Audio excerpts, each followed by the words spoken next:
Hey, welcome guys. Today we are going to prime, paint, do some camouflage, and then do some decals and just slap on some random accessories that were left over in the kit onto our Tamiya Mark III Crusader. So I had to do two coats. This is the downside of spray paint. You can see I was using Tamiya's, it's their surface primer. Comes in a good old-fashioned rattle can. It is hard to get some coverage, perfect coverage. I think the important thing to remember with primer is, and it's why you still see some after the second coat here, you still see some light marks. The object isn't to completely coat the primer, right? It's for our paint to have something to grab onto.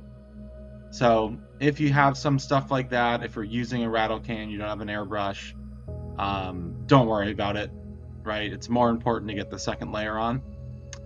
I just have, I bought kind of a bulk supply of these rattle cans, and they were sitting around in my, on the top shelf of my modeling area, my closet. And I'm trying to, this is actually my last can of it. I'm trying to use it.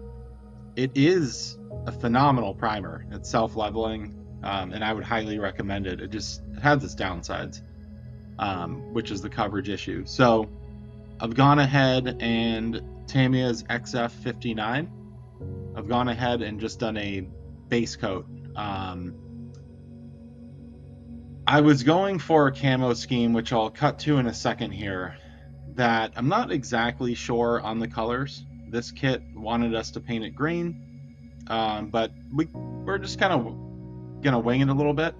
I thought, you know, XF60 is German generally. I know the newer Tamiya kits have the XF91 and 93, but we're gonna go with XF59, the desert yellow, and then this medium blue, which I think is a little bit dark for what we're going for. If you've played the game Hell Let Loose, maybe you've seen, I think like the Matilda, some other British tanks come in a similar camo pattern. But my inspiration was what they've done in Hell Let Loose with the Crusader. So I kind of had to just go with the paints that I had. I think I would have liked a lighter blue, but I didn't feel like ordering something and mixing something different in case I had to touch it up. So I've gone ahead, and this is a hard line camouflage. So I did have some overspray in areas, but I tried to mask everything as best I could. And don't worry, we can fix stuff later. So this is a low res photo. The next photo isn't really helpful either, but this is what we were going for. I couldn't really, I've seen it in the game, I couldn't really find what the back looked like. So wasn't thrilled with the way the back came out. But we cover it up with some tools and stuff, so it's not a huge worry. But this is the first go, which I was very happy with. There are some soft edges, but for a majority of it, it is a very hard edge. Now we're going to go ahead and add some more to it in some of the areas that I couldn't find, any photos of. And maybe I did too much. There's one piece of it I'll show you in a second that I don't love, but I do like the camo pattern in general. And it is something very different. Now, I like the little, angled square that I put on with the middles cut out. I don't know why I put the little trapezoid or whatever, on the top. Um, it is what it is. I just left it.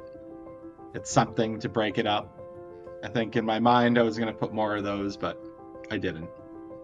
So I went ahead and just used a brush, fixed up some of those soft edges so it's a little bit less stark.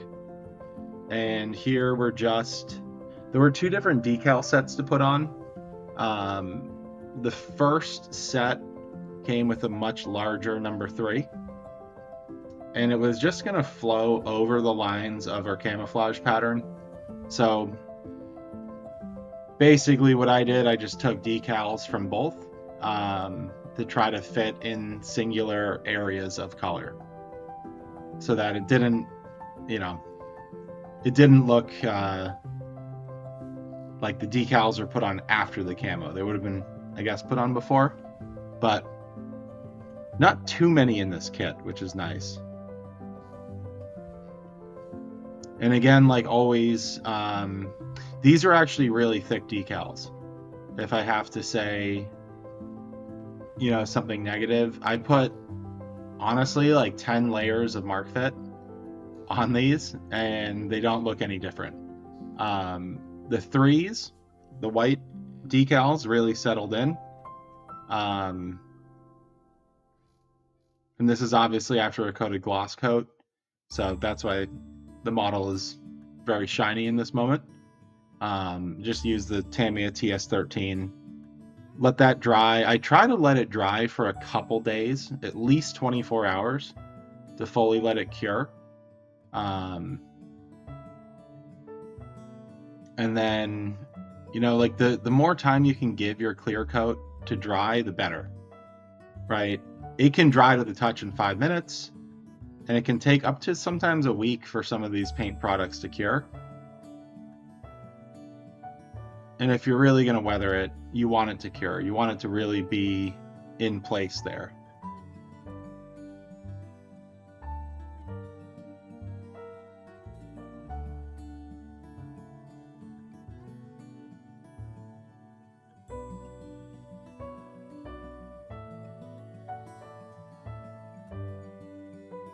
These decals on the side ended up, even though I said they were pretty thick, they go on okay, and I used the smaller versions, wanting to, again, not take away from the camo pattern,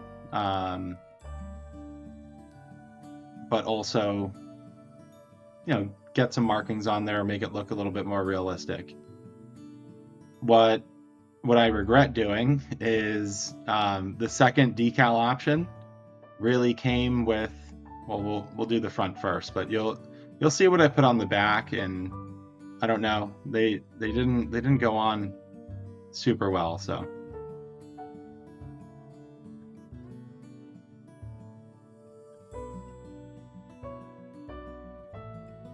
you can see the 2 decals in waiting there.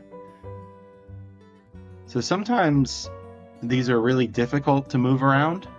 I would not advise using the front of your tweezers, but the back of the brush, maybe the back of the tweezers, something that's a little bit more delicate can work really, really well. And if you need to move them around, in the first couple minutes, you can just wet them again. Just with water. I wouldn't do the Mark Fit because it starts to kind of melt them in place. So these are the decals. This was like the marking option number 1. Had you put these 2 on the back, the majority of what I used was from option number 2, and there was nothing on the back. So I wanted to give it a little bit, just a little bit of something. The good news is we can cover this area up, but for whatever reason, these, especially the mark I'm putting on now, was by far the thickest of all the decals. I don't know if that's really possible for one to be much thicker than the rest of the batch, but it just did not conform to those rivets or anything very well. And that was where I really put on at least 10 layers of Mark Fit. And after building the trumpeter that I thought had terrible decals at first, that looked really great after so much Mark Fit. I don't know. I've always heard Tamiya, one of the big knocks against them is that, their decals are super thick, and I kind of never thought anything of it because I've built so many Tamiya kits, but this is definitely one of those moments where they're thick, right? And they definitely go along well with the whole fact that this is a rubber band track kit, right? This is an old kit. It's a simple enough kit. kind of a weekend build, if you will.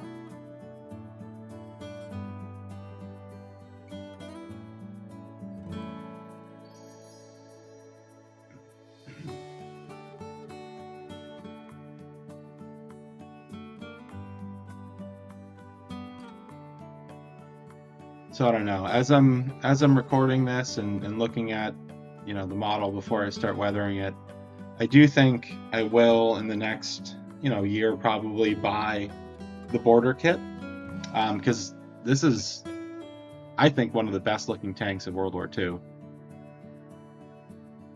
It's the quintessential British tank, right? It's quirky.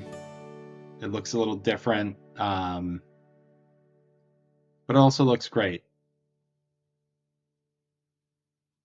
And I would love to do the Desert Rat camo. I am very happy. You see, I wasn't really happy with the way the camo on the back worked here. So we slapped some tools on. I just colored them in some random colors and things, and slapped those over the part of the camo that I didn't like, and it works okay. But I would like to build the border kit and try the Desert Rats camo, which is same kind of a tan color, but then with a hard edge black camouflage along the bottom, which I guess both, the black would have worked better in the shadows, but the British would have done this blue. So when a tank was up on a ridge, right, it would kind of break up the silhouette of the tank with the sky, I guess would be the hope. And then if a tank was maybe in the shadows, kind of the same thing with the black. That way, you wouldn't know exactly where to hit it, where to pen it.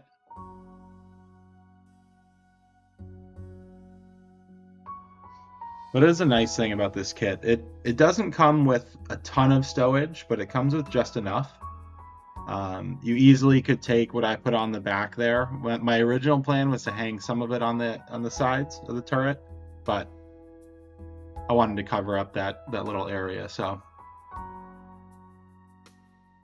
And I put a little extra track in the front. There's nowhere to, that it's really secured, but under that 3 decal, I just thought it would add a little bit there.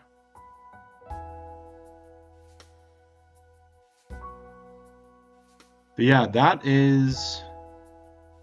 that's really it.